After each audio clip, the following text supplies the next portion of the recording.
These are Lorentz transformations, and this is how they look like.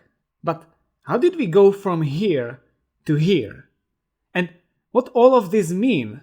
In this video, we are going to uncover the intuition behind these weird-looking transformations. But before we start with Lorentz transformations, we need to take a look what are the coordinate transformations in general.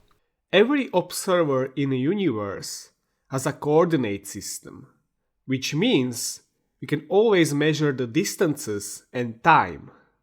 Simply put, every observer has its own measuring apparatus and a clock. If there is a certain object in a universe, we can assign it the distance in space where it is located. Different observer though might do the same, but for him, his coordinates would naturally differ from mine. Now, I might wonder, what are his coordinates for this object in terms of my own coordinates? And since the second observer is not moving, the only thing I have to do is to subtract the distance of the second observer from my own coordinate, and I get the coordinates of this object in his coordinate system. If I make the separation 0, but I give the second observer some non-zero velocity, then this L is gonna be a function of time as the second observer is moving away from me. The distance he travels in the unit of time is just simply v times t. These you might recognize as the Galilean transformations.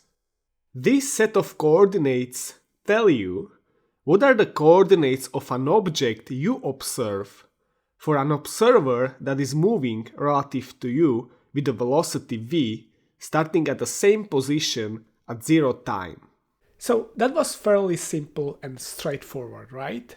But since we are using both space and time, it would be much more convenient to use space-time coordinates instead of just space dealing with time as a parameter that changes. Now in this space-time diagram, the points on this diagram we call events, and the objects are represented by world lines.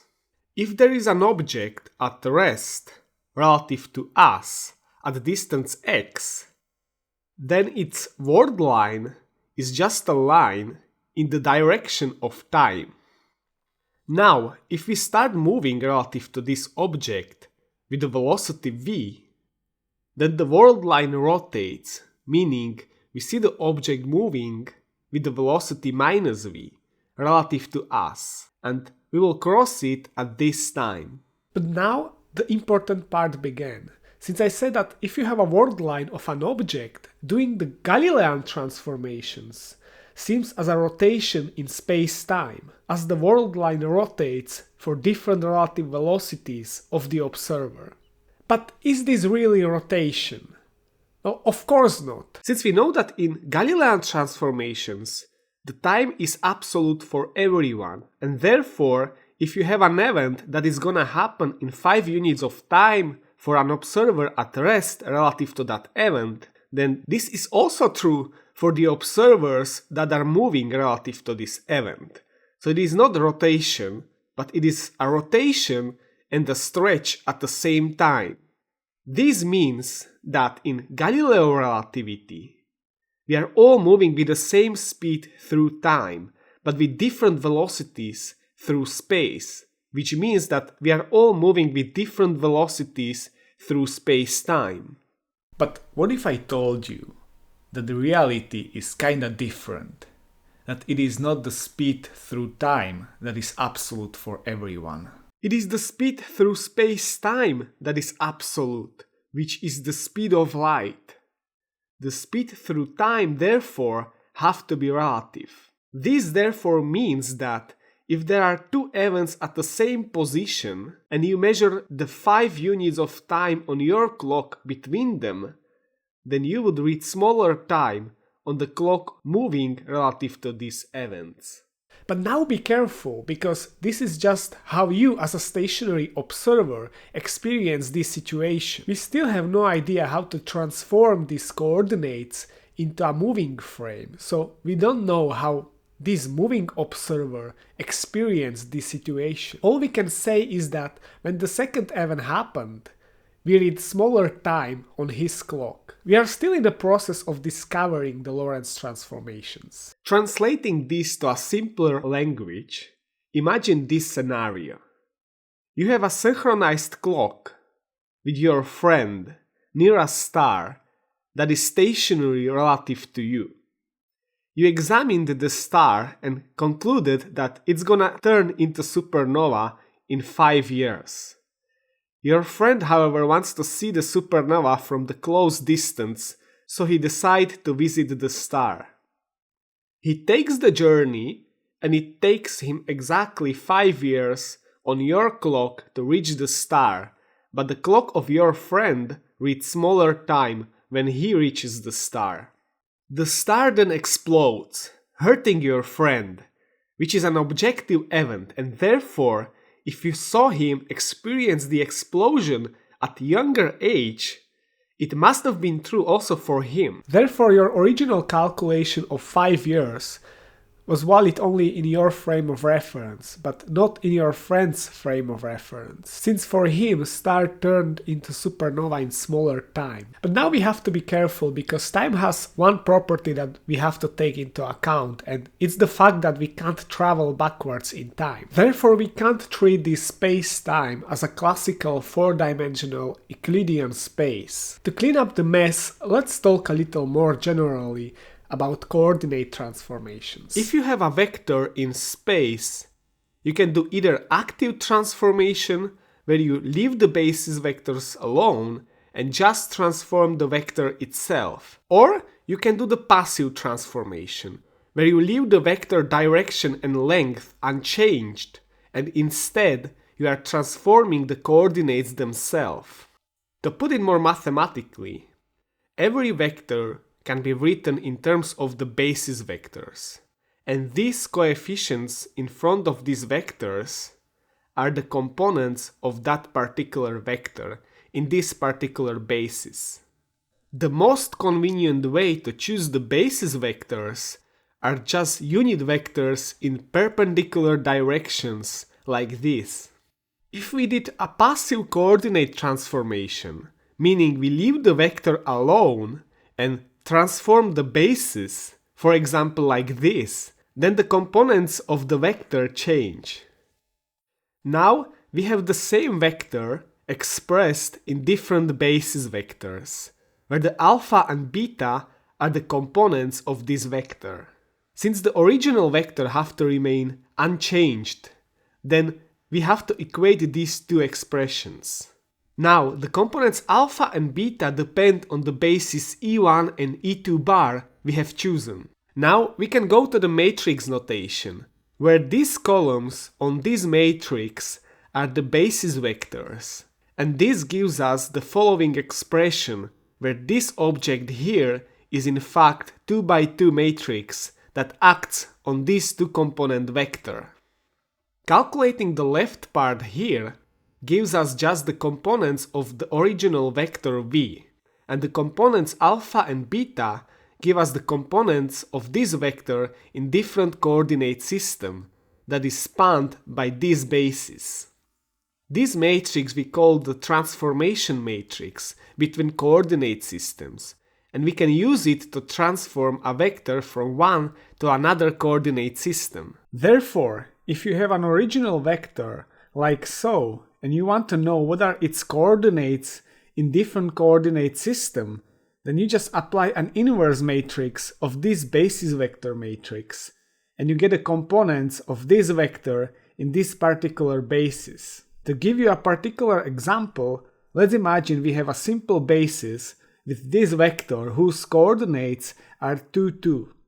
Now we want to know what are his coordinates in a basis that looks like this. Well, you can form a transformation matrix out of these basis vectors, create its inverse and apply it to our original vector, which gives you a vector 0, 2. If we wrote the Galilean transformation in a matrix form, it would look like this, where this matrix is the inverse of the matrix created by basis vectors of these primed coordinates, and this is how the basis vectors look like in the moving frame depending on the velocity v. So if we observe an event as a stationary observer at spacetime position of 2, 2, observer that is moving relative to us with the velocity 1 would see this event happening at spacetime position of 0, 2.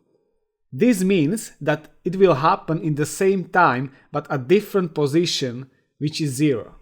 In translation, if a star explodes in a distance of 2 units away from us, it would explode at distance 0 units for moving observer. This is kinda unnatural since we are all moving with the same speed through time, and therefore it is time to switch into Lorentz transformations, which look like this. Their matrix form, however, looks simpler and more symmetrical. I said, however, that we can't travel backwards in time, and therefore we can't treat this space-time as a classical four-dimensional Euclidean space. But what does it mean? In Euclidean space, the transformation of a rotation is represented by matrix like this. This transformation leaves the length of a vector invariant, which means this quantity is conserved. Lorentz transformations, however, do not conserve this quantity, and therefore they are not rotation in Euclidean space. Lorentz transformations, however, conserve a different quantity, which is called the space-time interval. The only difference there is compared to Pythagoras' theorem, this minus sign. Lorentz transformations are therefore not rotations in Euclidean space, but they are rotation in so-called Minkowski space. So in special relativity, two observers no longer agree on spatial distance nor time distance between two events, but what they always agree on is this space-time interval. So how do Lorentz transformations look like? So we as a stationary observer can measure the distance and time, and we can establish our coordinates.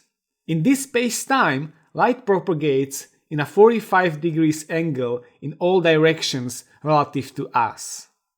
There is this event that for us is gonna happen in 5 units of time and 3 units of distance away.